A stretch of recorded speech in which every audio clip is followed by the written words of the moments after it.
Hey there Asikoys! Welcome back to my channel. This time naman, panoorin natin ang performance nila Laika Estrella, Mariel Montellano, and Carmel sa ASAP singing I Love You by Celine Dion. Tara.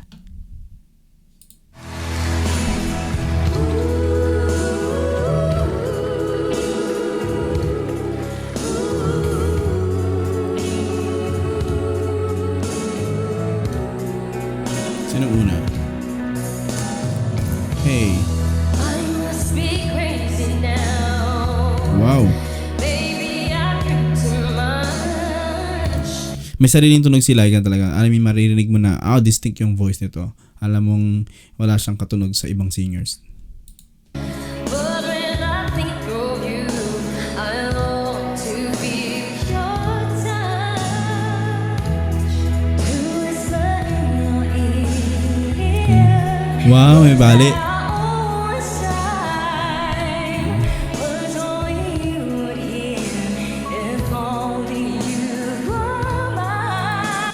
With Mariel naman talagang yung linis ng boses niya, no? Na taga-agree na ang klaro, ang pristine ng voice niya. I wonder kung like after 20 years, basta, ang linis. And feeling ko ma-maintain niya yun, na ganun yung voice sound niya. Like, look at Miss Lea Salonga. Diba ganun pa rin yung tunog ni Miss Lea now.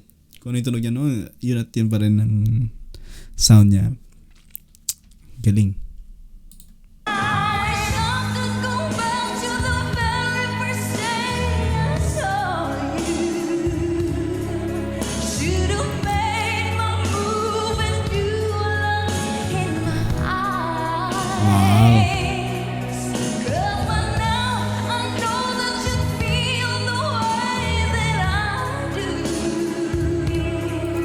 May bali rin si Carmel. With Carmel, ito siya. Sa stance niya, confident siya.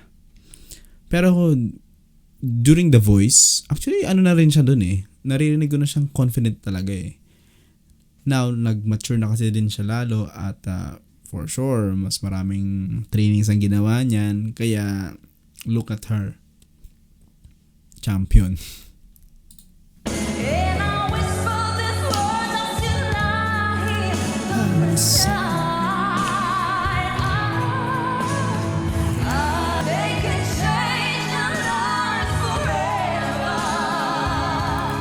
Wow.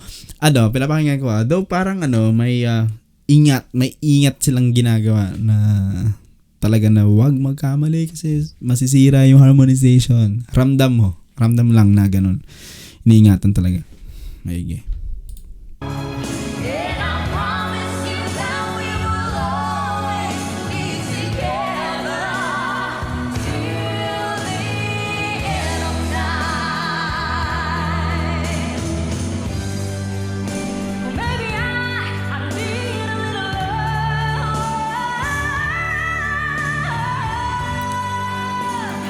Galing no? Sino nakakaisip ng mga ganyang bali? Nakakalain mo yun, yung part na yun, pwede mo pa siyang maiba ng ganun. At hindi siya tunog pangit or OA. Kasi, pag kinanta mo yan, wala pa akong narinig na binali yung line na yan na ganun. Diba?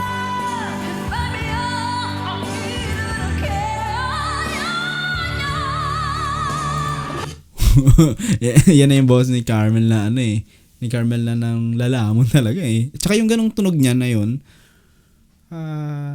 siya lang na yung ganyan. Distinct niya yun, yung itong part na to.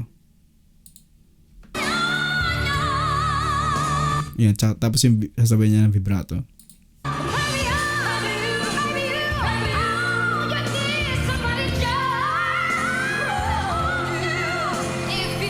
Ang ganda rin nun. Ang ganda ng ginawa ni Laika dito sa Just to Hold You. Wait lang.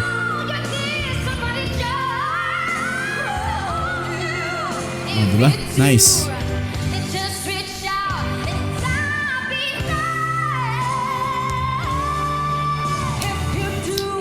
Oh.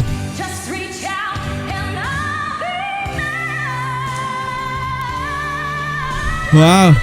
Wow, isa-isa sila. Wow, ang ganda. Nagulat ako kay Laika. Tapos, ang ganda rin ang ginawa dito ni Mariel. Dinig ko lang.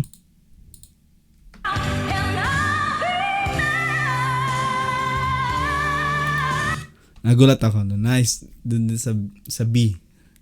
Wow. Ano ba to? Yung challenge ng ASAP? Yung uulit-ulitin nila yung line ng kanta. Kasi si Carmel gagawin niya rin. Eh.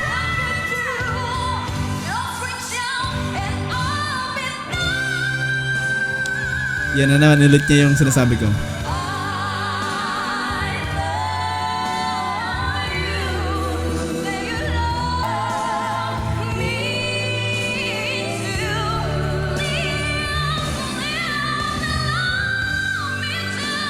Wow. Pero may napansin lang sa please. Ayun o, yung una. Parang hindi na na-pronounce ng ano ng clear kasi anong word yun? Ayun o.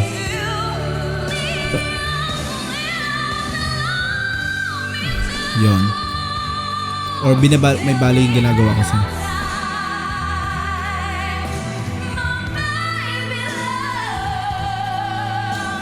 Together.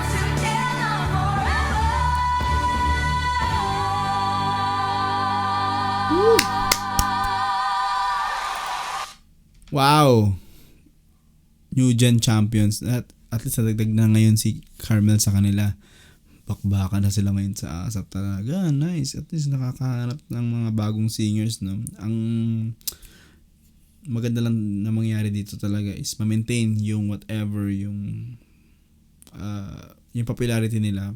Pero paano? Siyempre kung laging magiging exciting yung performance nila, makaka-deliver sila ng magandang performances, at continuous yung magiging connection nila with the audience. The audience nila at susuportahan sila sa whatever activities nila, shows, out of town shows, kung may mall tour pa ba, o yung mga ganon, or lahat ng labas nila, no? At saka yung mga concerts na paparating, mapamalit na concert man yan, solo concert, malit na venue, big venue, tuloy-tuloy, para tuloy-tuloy din yung recall sa mga tao ng pangalan nila at ng performance nila. Kasi kung may magandang performance, diba, magte-trending yan naturally sa social media. And syempre, kapag ka ganon, babalik yung name sa mga tao at matatandaan, ito si Mariel, ito si Laika, ito si Carmel.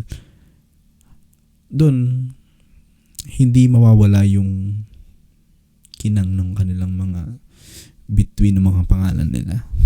So, yan. Looking forward sa career pa nila at sa mga iba pa nilang magiging performance. Not just sa ASAP, but sa iba pa nilang mga shows.